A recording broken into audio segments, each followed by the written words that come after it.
বলেন, বদনজরের প্রভাব একটি বাস্তবতা। যদি কোনো কিছু ভাগ্যের আগে ঘটতে পারত তবে তা হতো বদনজরের প্রভাব। শুধু এই প্রভাবের দিকে তাকান। এর ভাগ্যের সাথে প্রতিদ্বন্দ্বিতা করতে পারার ক্ষমতা রয়েছে। এটি আপনাকে ভাবায় এটি কিভাবে হতে পারে।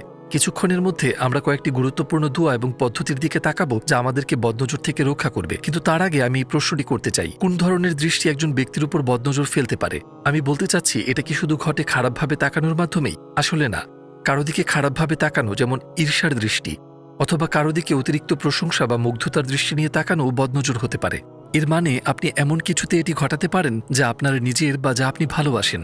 এমনকি একজন মাতা সন্তানের উপরও বদনজর দিতে পারে। এ সম্পর্কে অনেক সূক্ষ্ম বিশদ বিবরণ রয়েছে, কিন্তু এদের মধ্যে যা সাধারণ তা হল, যদি কিছু প্রশংসনীয় বা ঈর্ষণীয় হয় তার মানে তা ঝুঁকিপূর্ণ। আপনাকে সে বিষয়ে সতর্ক থাকতে হবে। যেমন বুদ্ধিমত্তা, জ্ঞান, সৌন্দর্য, সম্পদ ইত্যাদি। এখন আসুন আমাদের প্রশ্নের দিকে, কিভাবে আমরা বদনজর থেকে নিজেদের রক্ষা করতে পারি। এখানে দুটি গুরুত্বপূর্ণ বিষয় রয়েছে।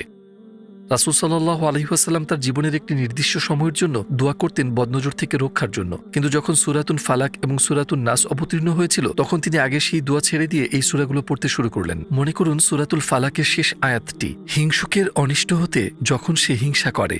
আবার আমাদের মা আয়েশা রাদিয়াল্লাহু আনহা বর্ণনা করেছেন যে রাসূল সাল্লাল্লাহু আলাইহি ওয়াসাল্লাম এই কাজটি করতেন। যখনই রাসূল সাল্লাল্লাহু আলাইহি ওয়াসাল্লাম প্রতিদিন রাতে শুতে যেতেন, সূরাতুল ইখলাস, সূরাতুল ফালাক এবং সূরাতুন নাস পাঠ করার পর হাত একত্রিত করতেন এবং এতে ফু দিতেন। তারপর তার হাত শরীরের সেসব অংশে মুছতেন যতটুকু পৌঁছানো যায়, মাথা দিয়ে শুরু করে মুখ এবং শরীরের সামনের দিক পর্যন্ত। তিনি এটি 3 বার করতেন। আলেমরা বদনজর থেকে মুক্তি পেতে রাসূল সাল্লাল্লাহু আলাইহি ওয়াসাল্লামের নিম্নোক্ত দোয়া পাঠ করার সুপারিশ করেছেন। আউযু বিকালিমাতিল্লাহি তাম্মাতি মিন শাররি মা খালাক। আমি আশ্রয় চাই আল্লাহর পরিপূর্ণ বাণীর মাধ্যমে তার সৃষ্ট সমস্ত কিছুর অনিষ্ট থেকে। আবার আল্লাহর রাসূল সাল্লাল্লাহু আলাইহি ওয়াসাল্লাম এই দোয়া পাঠ করতেন তার প্রিয় নাতি হাসান ও হুসাইন এর প্রতিরক্ষার জন্য। আউযু বিকালিমাতিল্লাহি তাম্মাতি মিন কুল্লি শাইতানিন ওয়া হাম্মাতিন ওয়া মিন কুল্লি আইনিন লাম্মাহ। হে আল্লাহ, আমি আপনার পরিপূর্ণ বাণীর মাধ্যমে প্রতিটি শয়তান এবং বিষাক্ত কীটপতঙ্গ থেকে এবং প্রতিটি অনিষ্টকারী ক্ষতিকারক ঈর্ষান্বিত দৃষ্টি থেকে আশ্রয় চাই।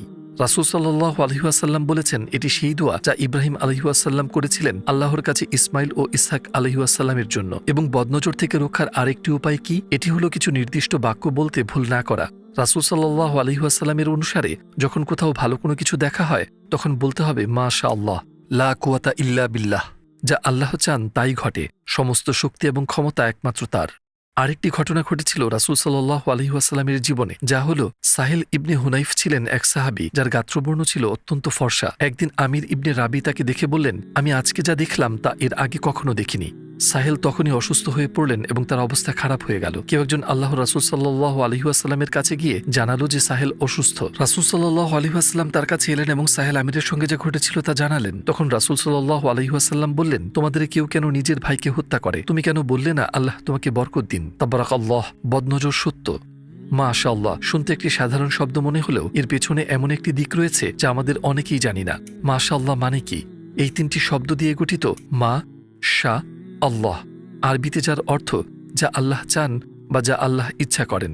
তাহলে আমরা কি বোঝাতে চাই যখন আমরা কোনো কিছুর দিকে তাকিয়ে এই বাক্যাংশ বলি? আমরা বোঝাই যে আমরা কোনো কিছুকে তার নিজস্ব অস্তিত্বের ভিত্তিতে দেখি না, বরং তার স্রষ্টার ভিত্তিতে, তার শিল্পীর ভিত্তিতে বলছি। আমরা বলি আল্লাহ এটি সৃষ্টি করতে চেয়েছেন, অন্য কেউ নয়। এক অর্থে আমরা বলি কি সুন্দরভাবে আল্লাহ এটি সৃষ্টি করেছেন।